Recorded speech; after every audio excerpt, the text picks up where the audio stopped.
A very good afternoon. Welcome to BBC London. I'm Thomas Magill. Tributes have been paid to one of the victims of yesterday's attack in Nottingham by two London sports clubs where she played. Grace O'Malley Kumar, who was 19, was described as fun, friendly and brilliant by her teammates at Woodford Wells Cricket Club. Luke Hanrahan has the latest from Chigwell, where she also played for a local hockey club. Grace O'Malley Kumar was a talented athlete who played hockey here just outside Chigwell in Essex. She did, in fact, represent her country at under-16s and under-18s, and also was well known as a successful cricketer in the area. The various clubs that she represented have all been paying their tributes to her this morning. Teammates have described her as fun, friendly and brilliant. Grace was travelling home last night in the small hours in Nottingham city centre, where she was a student, alongside another student who was also killed. His name, Barnaby Webber. He was also a talented young cricketer. The community here is in a state of shock as they come to terms with this murder. The police are investigating the motives behind it, but people here are just extremely sad at the death of a very promising young person. Survivors of the Grenfell Tower fire have been remembering the tragedy at a special service in West London to mark its 6th anniversary. 72 people died as a result of the blaze in 2017. 6 years on, bereaved families and survivors say they are still waiting for justice for their loved ones and friends. Aisha Baksh reports. Marcio Gomez lived on the 21st floor of Grenfell Tower. On the night of the fire, he managed to escape with his wife, who was heavily pregnant, and 2 young daughters. Hours later, in hospital while his wife was in a coma, their baby, who they'd named Logan, was stillborn. He was the youngest victim of the fire. And 6 years on, the tragedy continues to rip apart his family. Grenfell's had a profound impact on my family. I've now gone through a divorce, and you know, my kids are in therapy. They're still trying to work on themselves. They still can't really talk, even though they're 18 and 16. They really can't talk and don't want to talk about a lot of things that have happened. While living in the tower, Marcio would often see Nick Burton and his wife of 30 years, Pilly. The couple were rescued from the fire by the London Fire Brigade, but Pilly later died from a stroke. It's still a challenge.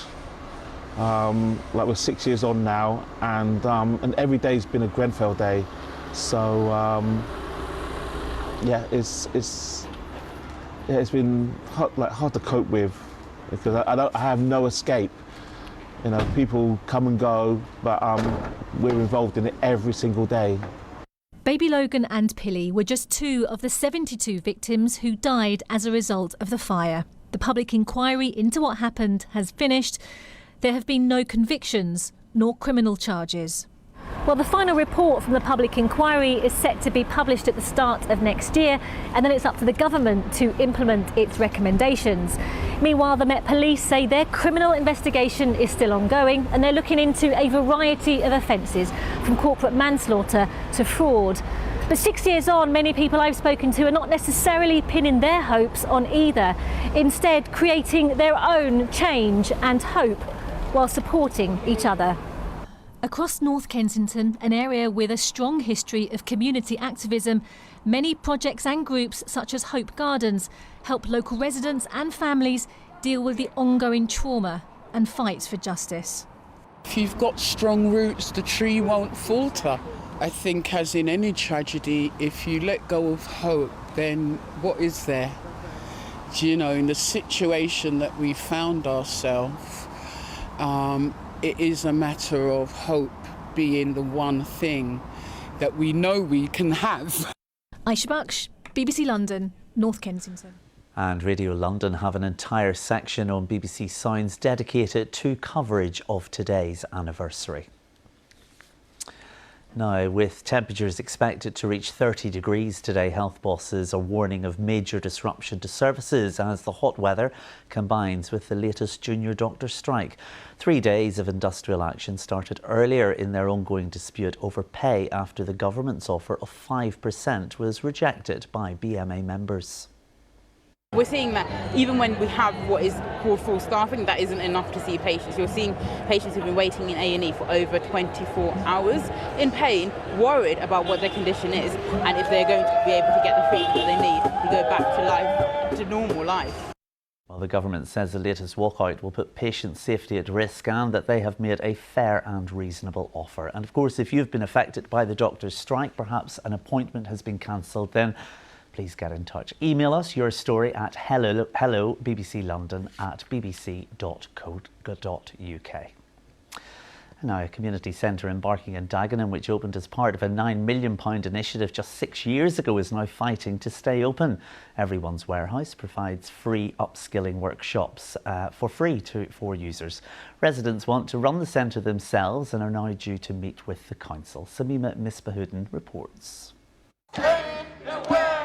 Local residents outside Barking Town Hall wanting to meet with their council to discuss ways to save their community centre, known as the Warehouse, from closing this year.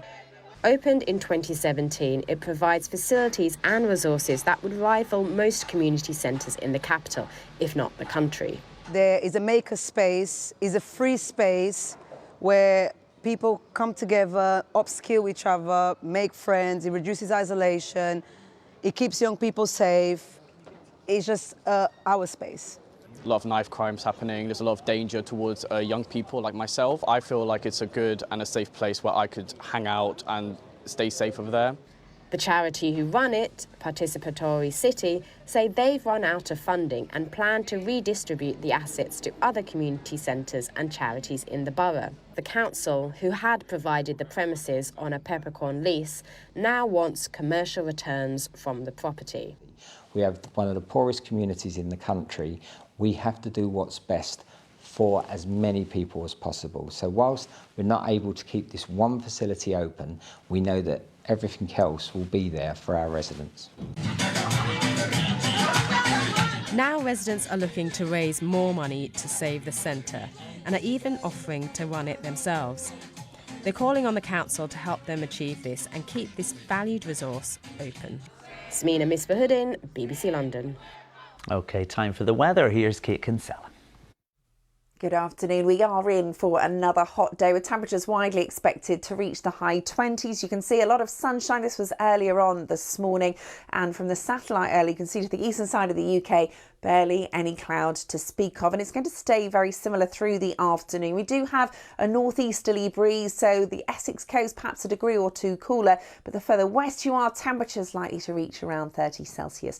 Overnight it's dry and clear. We've still got the sunshine this evening, and overnight the minimum temperature drops down to around 10 Celsius, so staying in double figures tonight. For tomorrow, another bright and sunny start, a repeat performance, lots of sunshine around for Thursday, temperatures getting up to around 27 Celsius through tomorrow, perhaps a little bit of patchy cloud for the afternoon. Now into Friday, again, very little changes, but you'll start to notice this low pressure to the southwest of the UK just starts to develop. Won't reach us just yet. Friday's looking dry with some sunshine, still warm. Saturday it edges a little closer, and that could bring a bit more cloud and the chance of one or two showers as we head towards Saturday evening and overnight, and also the potential for some showers for Sunday as well. But the temperature not really affected. It turns more unsettled, yes, but we're staying in the mid-20s. OK, that's all from me. More on the BBC News app, including one story about 2 new Olympic-sized ice rinks opening in London, which sound like the perfect place to head to in this weather. Riz will be with you at 6:30 this evening. Until then, have a lovely afternoon. Bye-bye.